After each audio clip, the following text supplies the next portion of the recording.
Hinang sin mga kufar, in maglami-lami sin lamin dumnyuir,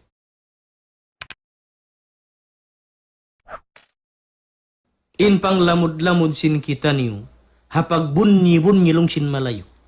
Hapag kugkuyag sin mga Christian, iban sin bangsa, uno-uno pahabukon muslimin, in mang lamud-lamud kita kanila. Maglami-lami.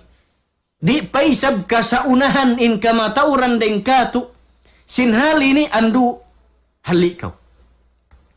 Sabab siyusuk na niyan sin Nabi sallallahu alaihi wasallam, hisiyusyu in mang lamud-lamud deng habang sa muslimin. Papagbunyi-bunyi sin bukon muslimin, lamud siya rin nga halyat tumaitong makaiyan na kita na hinangkaw kafir ang kasasaat. May, sapyang langan sin Nabi. Bang silayan paratungan bala, lapay kaw sin bala paratungon sin Allahu Ta'ala sabab, miyagad kaw nagbunyi-bunyi kanila.